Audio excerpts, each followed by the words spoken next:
Thanks for your interest in learning about science communication and advocacy.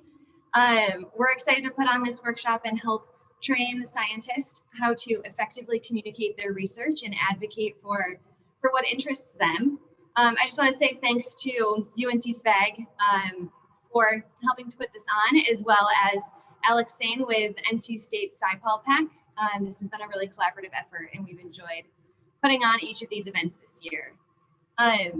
Another shout out to the American Geophysical Union. These slides are largely from their Sharing Science toolkit that's available online. If you're a geoscientist, or even if you're not, they're really broadly applicable.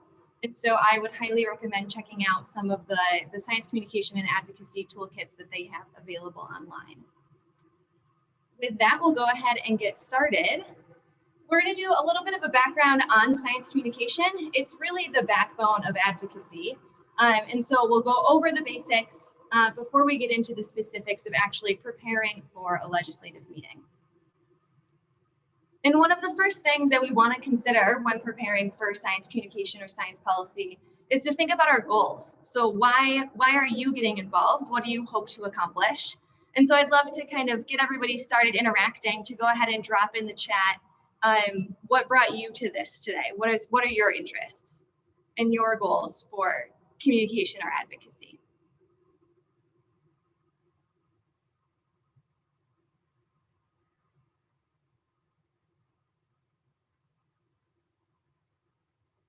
Nice.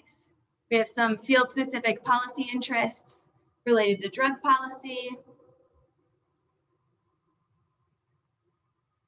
change in urban park management policy. Awesome. Sustainable agriculture. I love this. Thanks everyone for sharing your interests. Definitely check out kind of all the diverse interests that are bringing people here today. On kind of a more general note, there are many different reasons why we might want to engage in advocacy, whether it's just sharing your science or for specifically advocating for something that interests you. But really there are so many different reasons that bring people to this space. So thanks for your attention today. And we'll let's start getting into more of the details. When you're thinking about your goals, it's important to kind of think about how big are your goals? Are they interconnected? Do they require different focuses? And how closely tied are they to your target audience? This is something that we're really going to focus on today, this idea of thinking about your audience and specifically crafting your message to the audience that you're speaking with. And lastly, how will you measure success?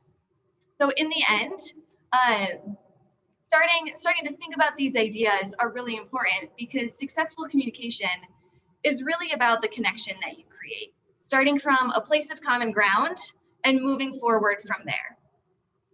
And this is especially true because as much as scientists, we want to believe in the power of facts, it's not all about facts. Facts don't really change opinions. And so we can see here this example with how education level interacts with political party affiliation to affect views on renewable energy on the left panel and belief in human-caused climate change on the right panel. And we can see that while increasing education level tends to relate to increased priority in renewable energy, regardless of political party affiliation, that's not the same with the belief in human-caused climate change. Now, this is a little outdated of a study, but the point still holds that as we have increasing education level on the X, we can see that while some political party affiliations have this increase, some have a decrease in the belief in human-caused climate change. And so what we're really getting at with this is this idea that the information deficit model doesn't hold. And so if you're not familiar, the information deficit model is the idea that if only we could provide enough information or enough education, our audience would agree with us. We'd all come to the same conclusion because we filled that knowledge gap.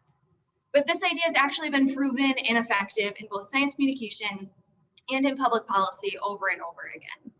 In reality, public engagement really is successful when we focus on this idea of regular dialogue and transparency of the decision-making process that works towards meaningful incorporation of public input into that process. And so what I really want to draw your attention to here is this focus on two-way symmetrical communications.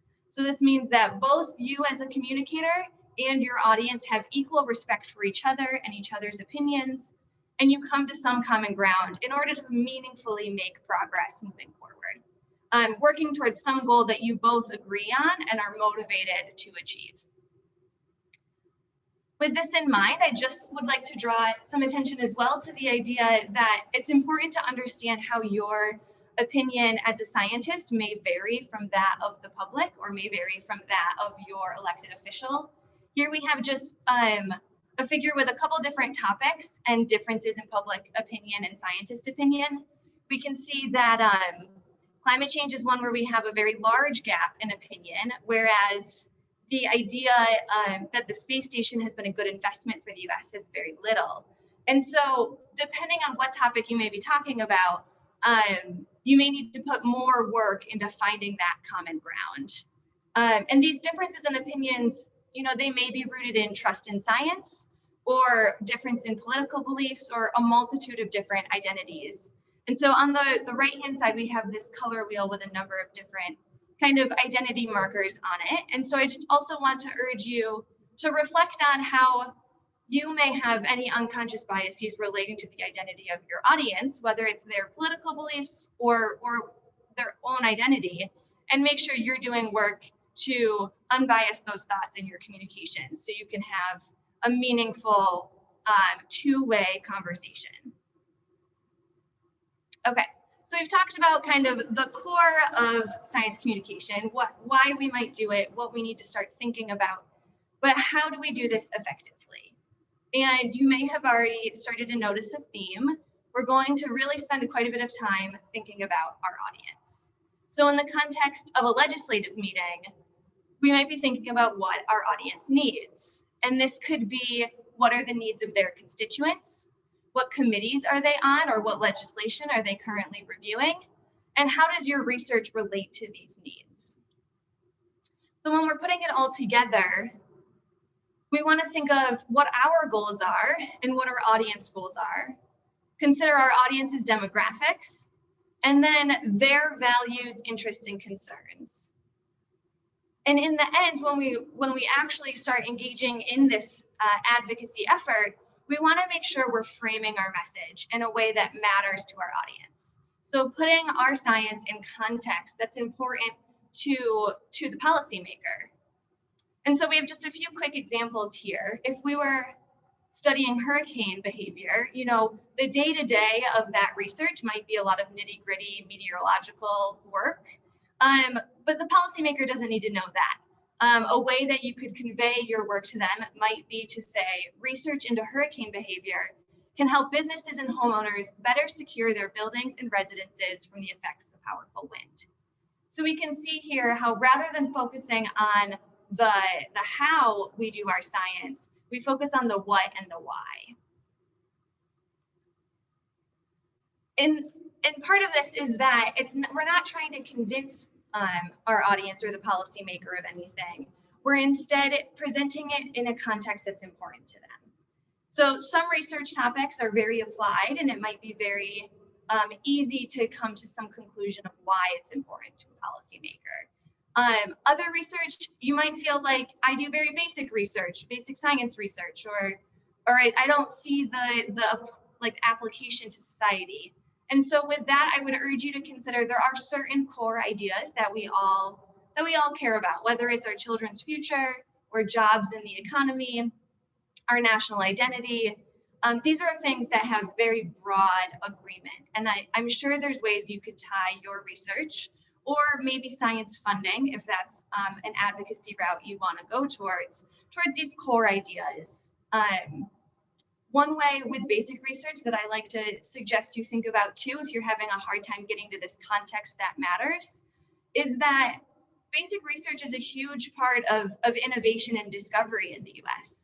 And that's something that's core to kind of our American identity. That's something, you know, we just put 4 astronauts in space in the last week. You know, this is something that we're still very much focused on innovation and discovery. And basic science research very much plays a role in that aspect. So I really do urge you to think about that context, even when it seems hard. there is a way that we can speak in a way that matters to policymakers. And on that note, we want to make sure that we're speaking the same language. And so with this, I mean mostly that we want to avoid jargon or scientific terms that are not easily understood, or maybe a term that has a different definition in science versus in casual conversation. And so when speaking the same language, we want to make sure we're using clear and simple terms. We are providing context that's relevant. We're avoiding getting lost in the minor details, not focusing on the nitty-gritty methodology that we use, but focusing instead on that what and why. And lastly, avoiding jargon and acronyms. Often jargon is a minor detail, like the jargon word, that scientific term you really want to include. It tends to be a minor detail, and sometimes you could provide a definition rather than use that scientific term that you use in your manuscript writing or whatnot. I'd also like to point out that using simple terms does not mean that we're dumbing down our science. We're merely translating it into a way that our audience can understand. We're facilitating this successful communication. Okay, so that was a little bit of me talking, and we are now going to switch into our first interactive activity. So we're going to go into one-on-one breakout rooms where you will be able to introduce yourself to a peer and then pick someone to go first, and you'll go ahead and ask them what they do. And you'll have 1 minute to explain on just what do you study, what do you do? And as an active listener, take notes of any jargon that you hear or maybe something that wasn't very clear to you, and go ahead and report that back. Because we're trying to keep this workshop moving, hold you not too long on Zoom, we are keeping this to just a 3-minute meeting. So don't be shy, jump in, say hello, and go ahead and get started. I'm opening the breakout rooms now and pausing the recording. Share something that their peer, a way they communicated what they do in a way that you thought was particularly effective. I can share. Great. Hi, my name's Georgia. I spoke with Alex Sine, and Alex told me that she's a material scientist, and she studies microchips that go into computers to make them more energy efficient. And I totally understood that, and I think it's really clear because I would think most people know what microchips are. And energy efficiency is a pretty commonly used term. I think I would say material scientist could mean many things, but with the explanation of what she does, it came together in my head. Thanks. Awesome, thanks for sharing. So we're gonna have a couple more opportunities for interactive sessions. So we're gonna go ahead and keep moving on with the presentation for now. So our next step is, we've talked about kind of the quick pitch of what we do, but how do we actually draft this message and put it into context that really matters? So first off, why is it important to make a message rather than just share information? And I think it's convenient to go to just the definition of communication here, and you can see the highlighted section that communication is the successful conveying or sharing of ideas, right? So not just this one-way information, but this successful conveying of ideas. So that means you're getting understanding across. And what we're trying to avoid is sitting there and lecturing. We don't want to be a lecturer in front of an audience who is confused or lost. Worst case scenario, we've totally lost their attention and they're thinking about something else. We only have 15 to 20 minutes when we have a legislative meeting. And so we want to make sure we're being really clear and capturing that staffer or that policymaker's attention with what we're saying. So a few tips to make these messages. As we've been saying many times now, we want to keep things relevant. So a demonstration of this is, rather than saying the levels of soil moisture in our area have decreased by X amount in the past 3 years, which is pretty dry language, we can translate this to drought in our area has intensified, putting more pressure on our already stressed water resources and increasing the threats of wildfires. So here we are immediately putting this into a context that is relevant to the constituents of the policymakers. We can also use metaphors. So in this example, we have sharing spectrum would make the data transfer from satellites harder to interpret.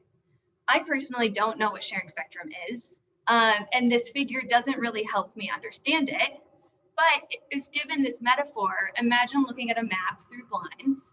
This is what the data from satellites look like if we have to share spectrum, right? Without knowing what sharing spectrum is, I immediately can understand what's going on and why it's a problem. I can look at this map and be like, okay, we're missing information. We're not going to be able to get the full picture, and that's a problem. We can also give examples. So here we have, a fact about invasive species in the Chesapeake Bay. Well, invasive species and the Chesapeake Bay, that's really important for, coastal economies. So instead we can put this in terms of economic dollars and say when X and Y species invade the bay, they push out blue crabs, which provide X dollars for the Maryland and Delaware economy each year. If there's any way that you can bring in these economic values, I think these are especially useful in a legislative meeting. It's definitely kind of, the economy is often a core language that policymakers will speak in. And we also want to emphasize the value. So this is the talking about the why, not the how. I think this is a great example of when we have this term coronal mass ejections. And this scientist, they're probably really interested in what this coronal mass ejection is, what it means. But honestly, it's jargon. And instead of using this difficult to understand phrase, we can say the research that I do on conditions on the sun helps predict and prepare for disruption or damage to our power grid. So here, rather than coronal mass ejections, we're using conditions on the sun. And it's simple to understand, very clear. And lastly, we want to make sure we're being mindful of our time. Like I said before, congressional visits are probably about 15 to 20 minutes, and you're likely visiting with at least 2 or 3 other colleagues. So you'll each speak for 2 minutes. You'll give your message and make your ask, and then there will be a little bit of time for questions. But in the end, we want to make sure that everyone has the time that they need to get their message across. So with this idea of framing our message and being mindful of time, we're going to go back into our breakout rooms. And in this case, we're going to give you about 7 minutes in total for a breakout room. You'll each go and share a 2-minute elevator pitch. With this, you want to focus on, some opening one-liner that captures interest. Get into that 1-minute message that you shared in your previous breakout room, and then make sure you're putting in that context of why it matters. So with that, we'll have David kind of sort us into those breakout rooms. Anybody interested in sharing another, either like lesson learned or something they thought their partner did well? I just want to say that my partner did a really good job at putting it into something concrete that people can visualize. He was talking about emissions, and he essentially said his research would essentially be taking X number of 18-wheelers worth of carbon emissions away, which is something that someone can easily visualize. And so I commend him on doing that. That's awesome. Thanks for sharing. Yeah, those are the types of things that we don't expect you to come up with those metaphors or examples right now in this hour and a half. But I think that's a great example of, some type of translation to try to think about after this workshop today, preparing for some meeting you have in the future. Okay, so with that, our last section of the speaking portion for today before we go on to preparing for our mock meetings is getting to the actual congressional ask. And so when we have, a congressional visit, generally you'll meet with either the congressmen themselves or one of their staffers more frequently at one of their offices, although during our current state, they are all virtual meetings. But the flow of this meeting is that you'll have, brief introductions, and then yourself and each of your colleagues will share your message and your ask. And then you'll wrap up by kind of summarizing the overall ask for the group. And this ask is what you want your member of Congress to do. And so getting into that ask, leading up to that ask, one way that can be really useful to build common ground is to find something that you can thank your member of Congress for. So maybe that is a specific piece of legislation that they voted yes on, or some action that they took that's in line with either your ask or just your general interests as a constituent, and say thank you. And that can be a really great starting place to move forward with for the rest of the meeting. But getting into what this ask actually is, we have a couple suggestions of places you could start. Often asks will be related to a specific bill or an amendment. And so this could be asking them to co-sponsor a bill or asking them to vote yes on a bill. Another really common one for getting started is appropriations or funding. And so this would be, maybe asking for an increase in funding for federal agencies that fund your research. It can be a really approachable way to start getting into advocacy.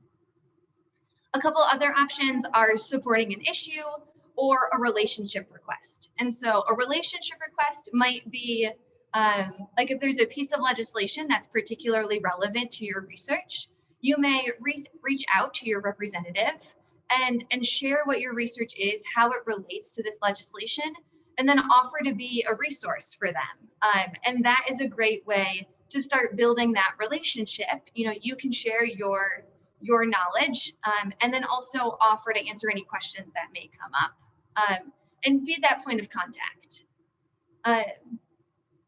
If you are interested in kind of appropriations or funding related asks, but you aren't really sure where to start, many scientific societies have appropriations asks that you can use as a guideline. And so this is an example from AGUs, the American Geophysical Unions.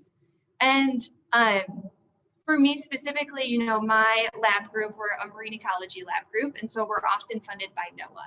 And so it's a really easy way to tie my research into science funding and kind of make those connections into how these federal dollars support the work that we do that ultimately has benefits for, the recreational fishing industry in my research case.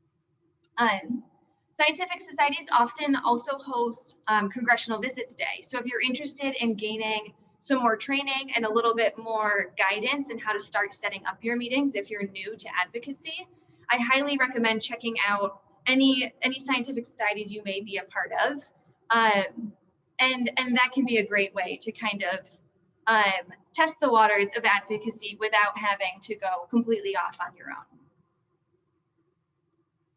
Getting more into the details of what an ask is, we want to make sure that what we ask our member of Congress to do is specific, it's actionable, and achievable.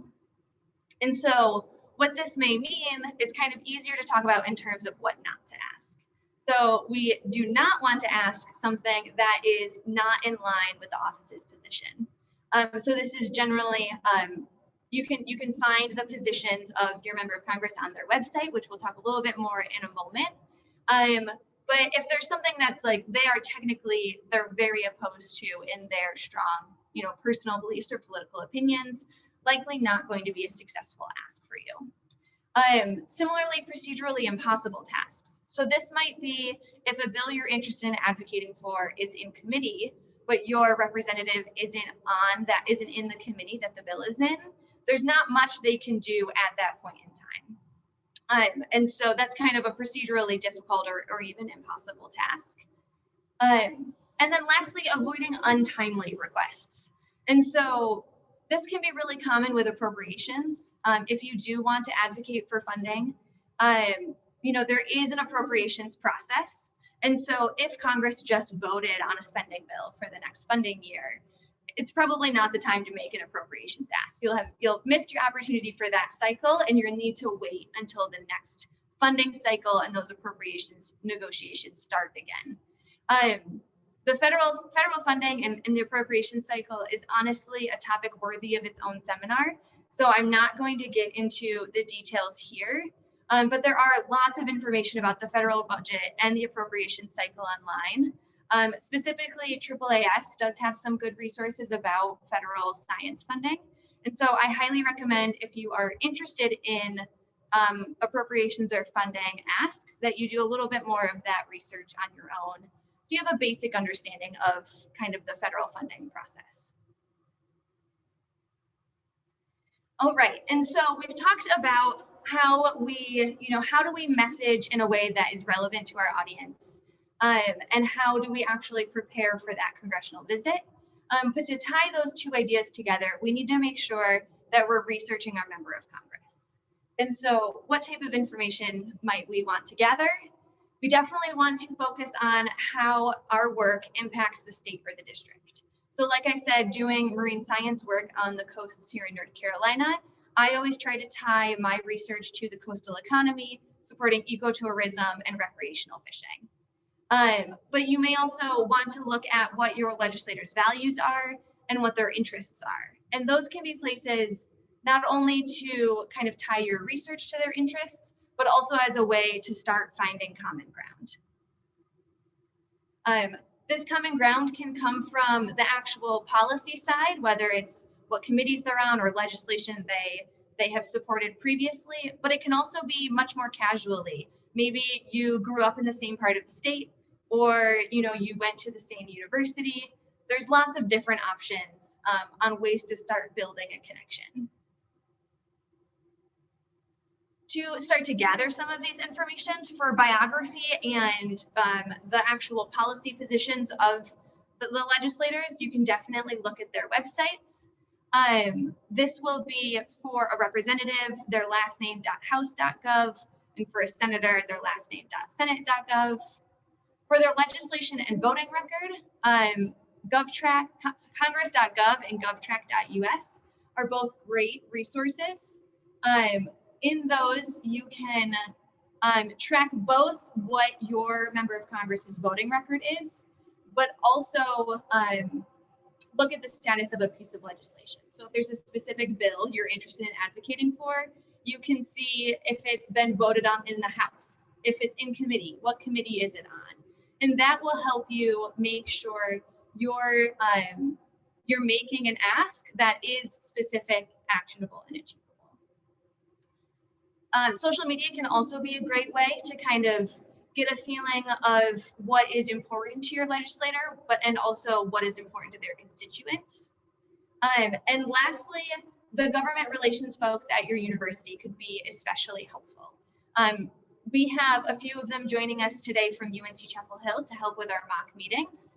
But in general, each university often has like a state affairs or a federal affairs office, and they will be registered lobbyists whose job it is to advocate for the interests of the university and also share what's going on at the university level with the members of Congress for our district. And so they can be really helpful in getting you started and researching what, how to successfully communicate with your legislator. Now, the last point that I would like to make is that context is really key, and each House or Senate office will be a little different. So you want to make sure that you're tailoring your approach accordingly. And like we sent out for our mock meetings today, we have 2 different rounds. I'll talk more about those in just a moment, but we've set those up so you get kind of 2 different experiences on the background and political opinions of different representatives. And so with that, we are going to enter into our mock meeting planning session. And so we'll have 15 minutes where you'll meet in your pairs. Individually, you can wrap up your elevator pitch and message, try to put on an ask. If you're really not sure what ask might be relevant, you can go ahead and just start with a basic appropriations ask. It's generally a great starting point. And you want to make sure that's only like 2 to 3 minutes per person. And then coordinate with your team on a way to approach the meeting collectively. So this will be deciding who's going to kind of be the leader in that meeting. That person will kind of start the introductions and maybe share their message first, and then set your order so you can flow through your meeting each of you going through and sharing, and then decide who's going to do kind of the wrap up, that conclusion. Just a reminder, these are mock meetings. These are people who are very familiar with the advocacy process, but we certainly don't expect perfection. It's a lighthearted, practice round for you. And so once you share your message, you'll then have an opportunity. Maybe they'll ask you a couple of questions, but then you'll have time to get feedback from these advocacy experts, and maybe ask any questions that you have. And so these details were sent out in the email with the Zoom link, but our first mock meeting is going to be kind of with the generic Democrat office. We have a couple of priority issues here, the subcommittees they're on. For our round 2, it'll be a generic Republican office. And so you can kind of use these ideas to try to tie your research to what's important to the legislator. Before we break you into your planning groups, we just want to highlight briefly the many experts who are going to be joining us today. We really appreciate them taking their time to share their expertise. But with that, feel free to drop any questions in the chat or speak up if you do have any questions, but we will enter into that planning period now.